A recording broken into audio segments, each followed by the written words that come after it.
जयकारा बोलो माता रानी का। जगत माई महामाई माँ भद्रकाली की जय बोलो। माता रानी के साचे दरबार की जय बोलो। मेष राशि वालों, स्वागत है आप सभी का मेष मंथन भिंड यूट्यूब चैनल में। प्रिय बंधुओं, धनतेरस के दिन अपने घर के मुख्य दरवाजे पर चुपचाप लाकर बांध देना यह एक दिव्य चीज। जी हाँ बंधुओं, इसके बाद फिर चमत्कार ही हो जाएगा।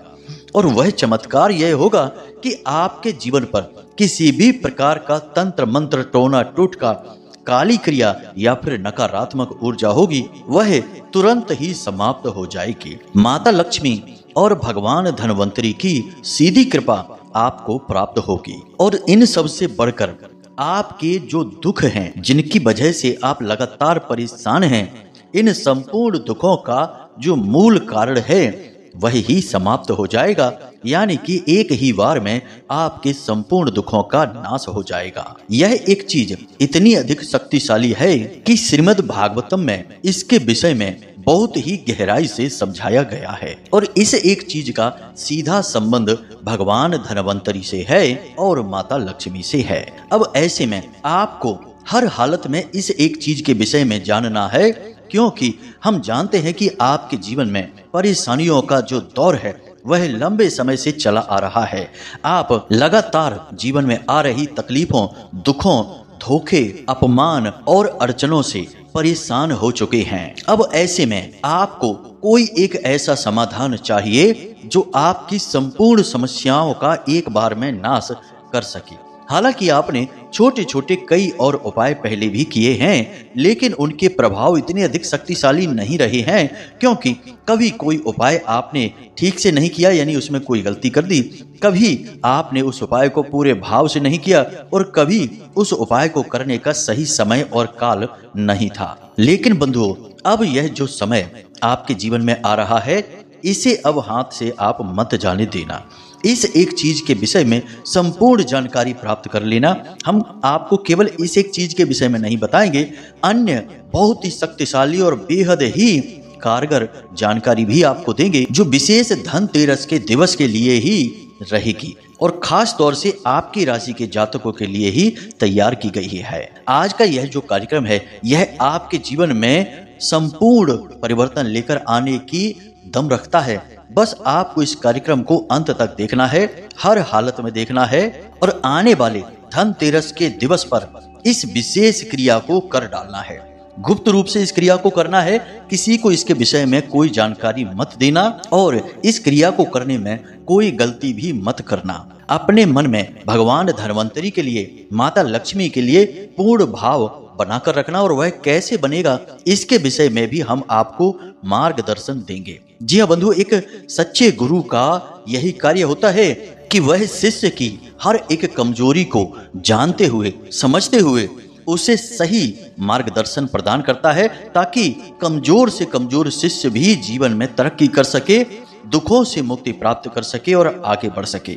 इसीलिए हम आपको यह भी बताएंगे कि इस उपाय के प्रति आपको अपने मन में भाव कैसे उत्पन्न करना है, क्योंकि बाकी तो सारे कार्य आप कर सकते हैं, लेकिन मन के जो भाव हैं, जो भावनाएं हैं, वे आपके काबू में नहीं रहती हैं। इसलिए इन भावनाओं को काबू में करने की विधि भी आपको जानना बेहद अनिवार्य है। हम लंबे समय से यह देख रहे हैं कि वैसे तो बहुत सारे लोग हमारे उपायों से अपने जीवन में परिवर्तन लेकर आए हैं, परंतु कुछ ऐसे लोग भी हैं जो कहते हैं कि गुरुजी, हमने उपाय तो किया, परंतु उस उपाय का जैसा फल मिलना चाहिए था वैसा फल नहीं मिल पाया है। तो जब उनसे बात करते हैं तो पता चलता है कि उनके अंदर भाव की कमी रह गई थी, जिसकी वजह से यह कार्य नहीं हो पाया। तो अब हम आपको इस समस्या का समाधान भी बताएंगे।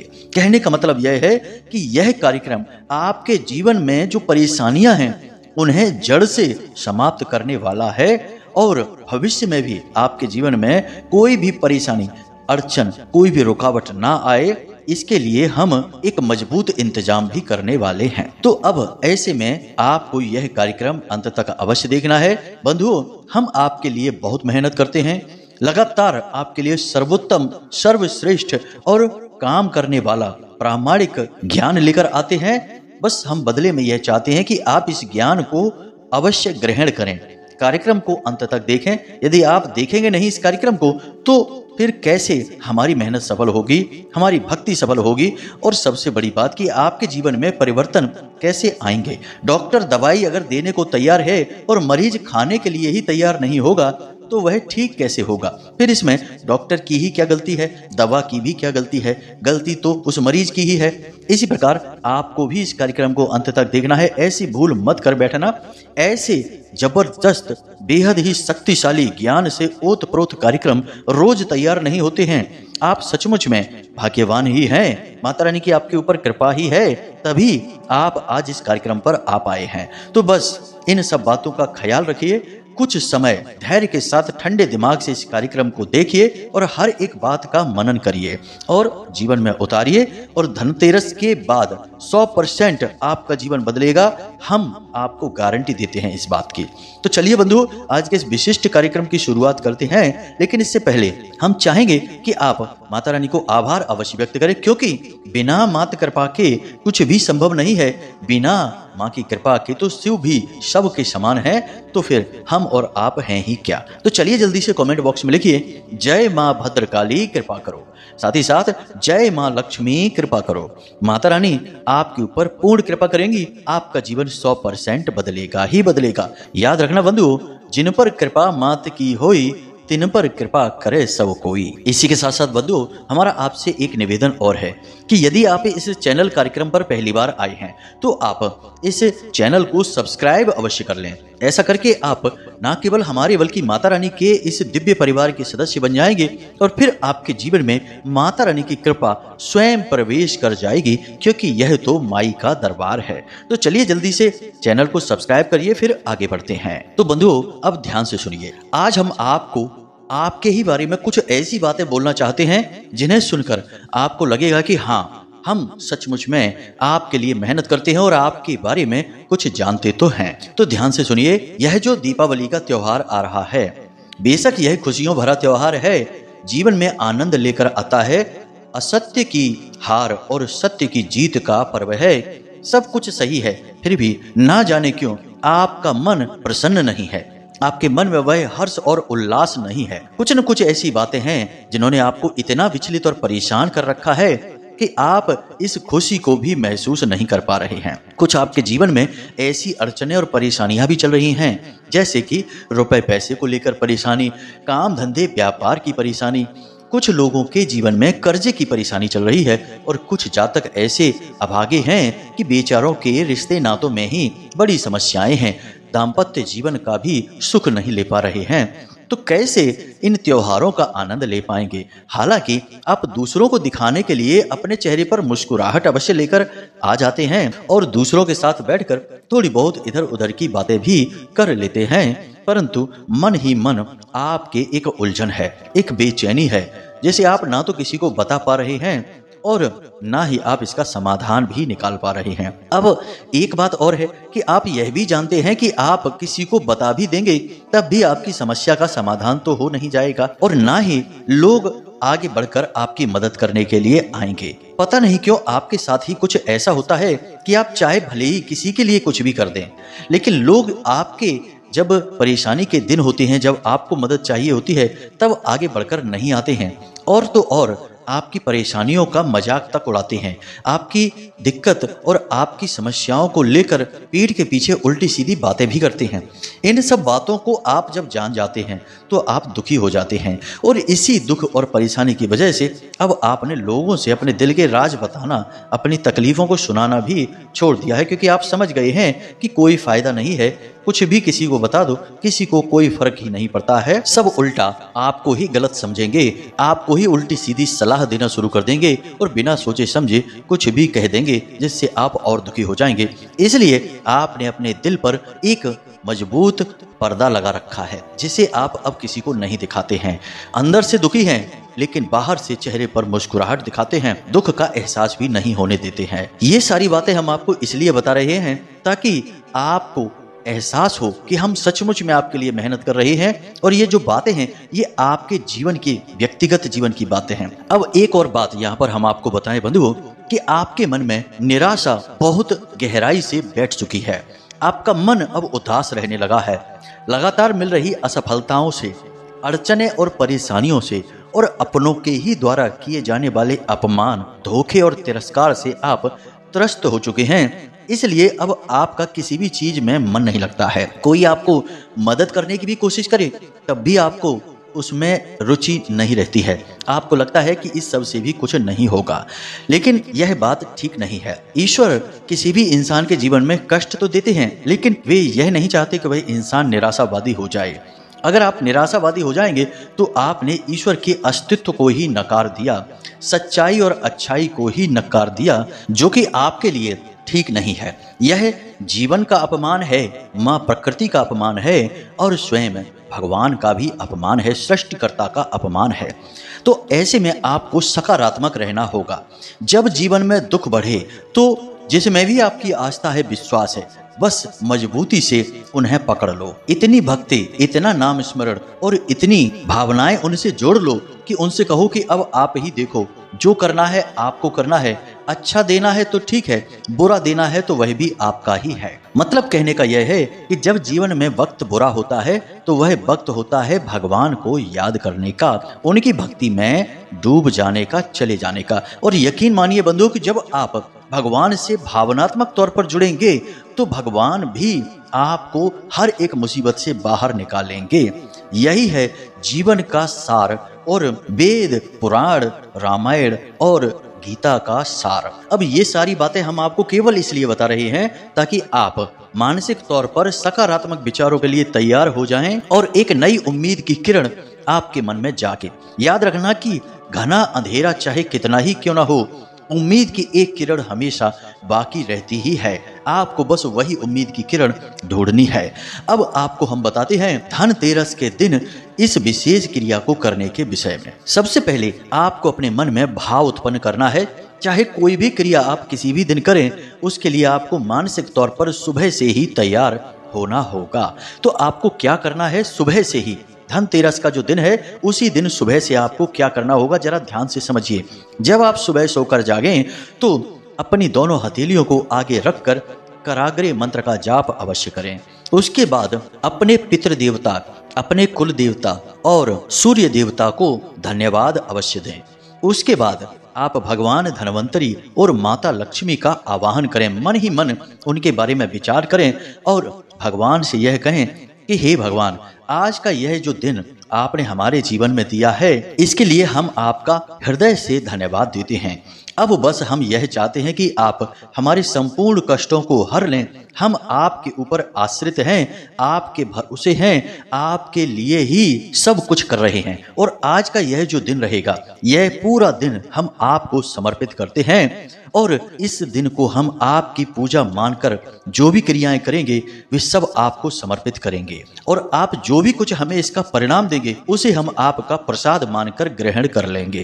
कहने का मतलब यह है कि आप स्वयं को समर्पित कर रहे हैं भगवान के सामने। लोग प्रसाद समर्पित करते हैं, नैवेद्य देते हैं, धूप दीप देते हैं, आप स्वयं को दे रहे हैं, बिल्कुल भक्त प्रहलाद की तरह या फिर भक्त ध्रुव की तरह। और इसके बाद आप मन ही मन भगवान का स्मरण करेंगे।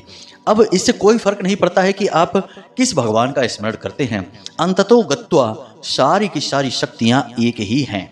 तो आप जिस भी भगवान में अपना भाव रखते हैं, हनुमान जी में भाव रखते हैं, तो बस दिन भर उनका मनन करते रहेंगे, हनुमान जी का स्मरण, उनका ही कीर्ति गायन, उनके ही नाम स्मरण को दिन भर अपनाए रखेंगे।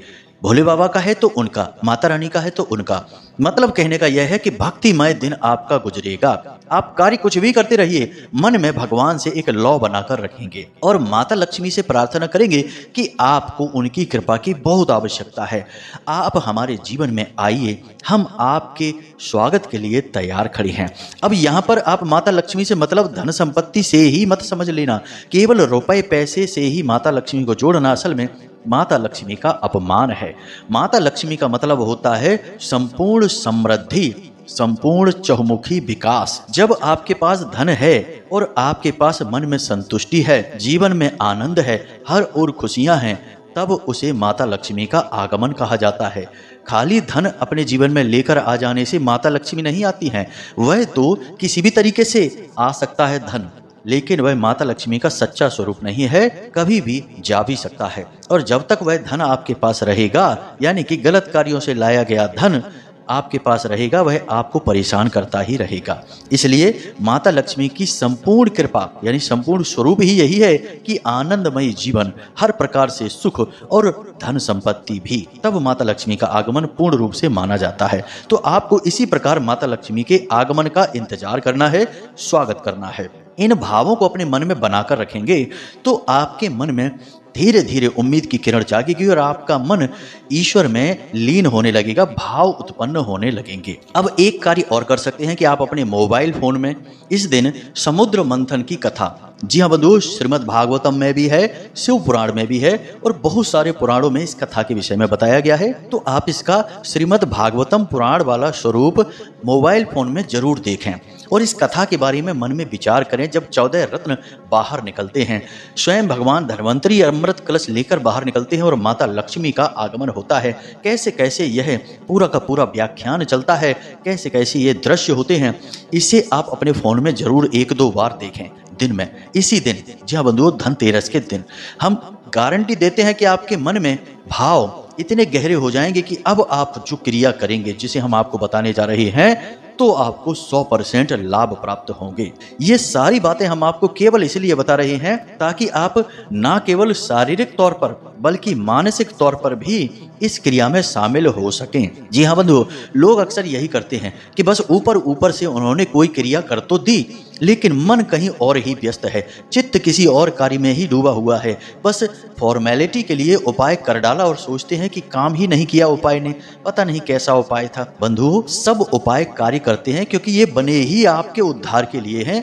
बशर्ते कि इनकी संपूर्ण क्रिया पद्धति को माना जाए। और उपाय और क्रियाओं की जो प्रथम पद्धति है वह यही है कि इनके प्रति मन में भाव होना चाहिए। तो हमने भाव निर्माण के लिए आपको संपूर्ण पद्धति समझा दी है। आप इस पद्धति के बारे में मन में विचार करें, मनन करें, उसके बाद इस क्रिया को करना शुरू करें। आप चाहें तो आज आप इस कार्यक्रम को सुन रहे हैं, कल से ही इस पद्धति को अपनाना शुरू कर दें। रोज सुबह जागें और ऐसा ही विचार करें। दिन में 1-2 बार समुद्र मंथन की कथा को अवश्य देखें, श्रीमद् भागवतम वाली समुद्र मंथन की कथा।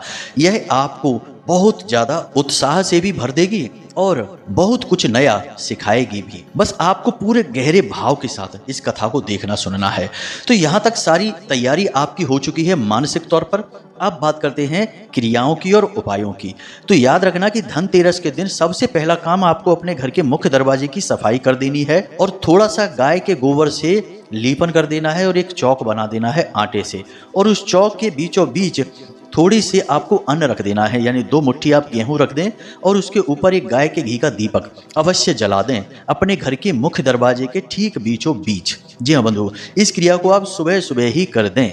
याद रखना कि सुबह का जो समय होता है उस समय दिव्य शक्तियां सबसे अधिक जागृत होती हैं और इस मृत्यु लोक में भ्रमण कर रही होती हैं, ऐसा हमारे पुराणों में भी लिखा हुआ है। तो ऐसे में की गई क्रिया दिव्य शक्तियों को आकर्षित करती है, खास तौर से माता लक्ष्मी की उस परम पवित्र ऊर्जा को।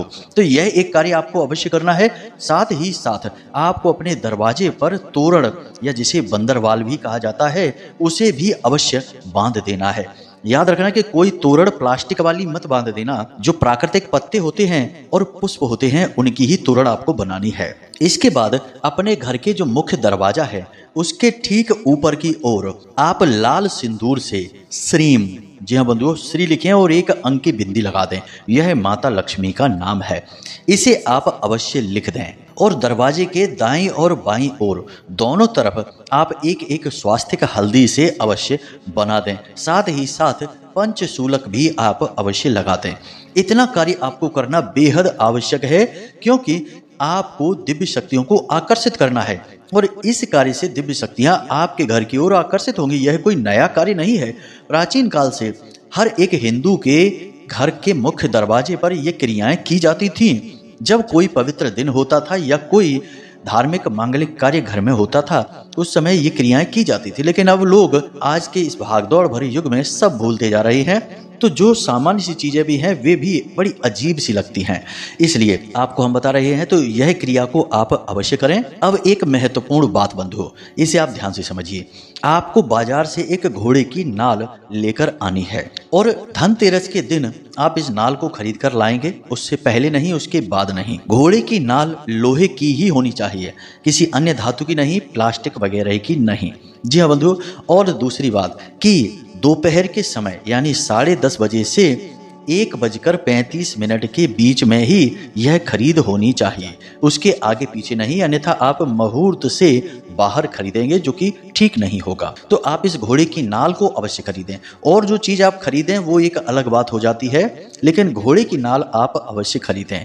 अब इस घोड़े की नाल के साथ आपको एक प्रयोग करना होगा। सबसे पहले आपको इस घोड़े की नाल को अपने घर लाना है और गंगा जल से इसे शुद्ध करना है। उसके बाद इस घोड़े की नाल को अपने पूजा घर में रखना है, भगवान के चरणों में रखना है। जैसे माता लक्ष्मी की तस्वीर है, भगवान नारायण की तस्वीर है, उनके चरणों में रखना है। और उसके बाद आपको इस पूरे घोड़े की नाल को लाल रंग की मौली से लपेट देना है, यानी कि यह गोल सी होती है, तो आपको इसे पूरा धागे से लपेट देना है। मौली से लपेटना है, किसी सामान्य धागे से नहीं, जिसे हम कलावा भी कहते हैं। पूरी इसे ढक देना है और उसके बाद आपको इस नाल का पूजन करना है। जी हाँ बंधुओं, सामान्य तौर पर पूजन करेंगे, यानी लाल सिंदूर लगाएंगे और उसके बाद दीपक जलाएंगे और भगवान के सामने इसे रखा छोड़ देंगे। 1-2 घंटे के लिए इसे भगवान के सामने रखा छोड़ देंगे। शाम के समय, जी हाँ बंधुओं, जब सूर्यास्त हो जाए उसके बाद आप इस नाल को काले कपड़े में लपेटेंगे, यानी कि काले कपड़े में रखेंगे।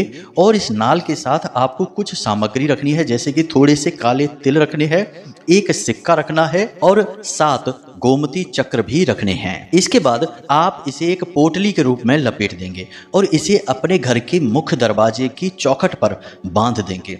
इसे आप अंदर की ओर बांधेंगे और ऐसा कोशिश करें कि कोई इसे देखे ना, क्योंकि लोग देखेंगे तो टोकेंगे कि यह क्या है, फिर आपको कुछ बताना पड़ेगा। यह गुप्त उपाय है, कोई मंत्र जाप नहीं है, कोई विशेष विधि नहीं है, बिल्कुल साधारण है। बस आपको भाव यह रखना है कि भगवान आपके संपूर्ण कष्टों का नाश करेंगे, आपके घर में प्रवेश करेंगे। इसमें रखी हर एक चीज का बहुत अधिक महत्व है। जैसे कि आपने नाल रखी है, घोड़े की नाल की विशेष गुण और शक्ति यही है कि यह सबसे पहला कार्य नकारात्मक ऊर्जाओं को दूर भगाती है और धन संपत्ति को और शुद्ध सकारात्मक ऊर्जा को आकर्षित करती है। यह बहुत पुराना उपाय है, कोई नया नहीं है। इसी प्रकार आपने गोमती चक्र रखे हैं, जो कि भगवान के सुदर्शन चक्र का प्रतीक हैं और जो नकारात्मकता को काटने का कार्य करते हैं। इसी के साथ आपने सिक्का रखा है, जो कि माता लक्ष्मी का स्वयं स्वरूप है। साथ ही साथ आपको एक सुपारी भी रखनी है, जो हम बताना आपको भूल गए थे। तो एक सुपारी भी आपको रखनी है, जो कि उत्पत्ति का, आपकी इच्छाओं और अभिलाषाओं का प्रतीक है। तो आपको ये संपूर्ण चीजें एक पोटली बनाकर अपने घर की चौखट पर बांध देना है, बस। और कुछ भी खास नहीं है, बस इतने से ही आपका काम हो जाएगा। बाकी आप भगवान धन्वंतरी की 2 तस्वीरें लेकर भी आएं इसी दिन, इसी मुहूर्त में। एक तस्वीर अपने पूजा घर की दक्षिणी दीवार पर लगा दें और एक तस्वीर अपने रसोई घर की दक्षिणी दीवार पर लगा दें। दोनों तस्वीरों के नीचे प्रतिदिन गाय के घी का एक दीपक शाम के समय अवश्य जलाया करें। याद रखना कि आपके रसोई घर में भगवान धन्वंतरी का वास होता है और आपके पूजा घर में भी उनका वास होता है। भगवान धन्वंतरी साधारण देवता नहीं है, अमृत वही लेकर आए थे और उन्हें आरोग्य यानी देवताओं का वैद्य कहा जाता है। साथ ही साथ धन का कारक भी कहा जाता है। जहां धन्वंतरी है वहीं धन है, इसे आप याद रखना। तो आपको प्रतिदिन भगवान धन्वंतरी की पूजा इसी प्रकार करनी है। रसोई घर में पवित्रता अवश्य बनाकर रखें। दूषित भोजन रसोई घर में ना बनने पाए, यानी कि गलत, तामसिक, मांसाहार आदि का आपके रसोई घर में नहीं तैयार होना चाहिए भोजन। साथ ही साथ रसोई घर में आपको यूं ही चप्पल वगैरह पहनकर नहीं जाना है। जैसे आप अपने घर के मंदिर में जाते हैं शुद्धता, पवित्रता, स्नान आदि के बाद, वैसे ही रसोई घर में भी जाना है, क्योंकि वह भी एक दूसरा पूजा स्थल है। रसोई घर को दूसरा पूजा स्थल कहा जाता है। यहाँ पर आपके कम से कम 4 से 5 देवी देवताओं का वास होता है तो आप इसे पूजा घर ही कहेंगे और आपके घर का ऊर्जा स्रोत है, यह आपके घर का पावर हाउस है। तो इसे आप शुद्ध अवश्य बनाकर रखें। इस क्रिया को आप करिए और इस क्रिया के परिणाम आपको कैसे प्राप्त होते हैं हमें कमेंट करके अवश्य बताना। इसी के साथ साथ आज के इस कार्यक्रम को समाप्त करते हैं। उम्मीद करते हैं कि आपने सारी बातें अच्छी तरह से समझ ली हैं। अब आप इनका प्रयोग करके लाभ अवश्य ले पाएंगे। हमने जो बातें आपको बताई हैं उन्हें आपको बारीकी से समझना होगा। बहुत सारी बातें ऐसी हैं जो मानसिक हैं और मन से ही सब कुछ चलता है इस संसार में। याद रखना बंधुओं, मन के हारे हार है, मन के जीते जीत, और मन ही मिलावत राम से और मन ही करत फजीत। तो आपको यानी अपनी सफलता यानी राम से मिलना है तो मन से ही आपको संकल्पित होकर चलना होगा, अन्यथा जीवन में फजीत तो होती ही है। तो इसी के साथ साथ कार्यक्रम को समाप्त करते हैं। कोई प्रश्न यदि आपका मन में उठे तो आप कमेंट करके पूछ लें या फिर व्हाट्सएप नंबर पर मैसेज करके पूछ सकते हैं। हमेशा हंसते रहिए, मुस्कुराते रहिए, सकारात्मक रहिए और दिन में एक बार मंदिर अवश्य हो आइए, क्योंकि आपका उद्धार तो वहीं से होगा। मिलते हैं अगले ज्ञानवर्धक कार्यक्रम में, तब तक के लिए धन्यवाद। प्रेम से बोलिए जय माई की जय, मां भद्रकाली। माता रानी आपका कल्याण करें। धन्यवाद।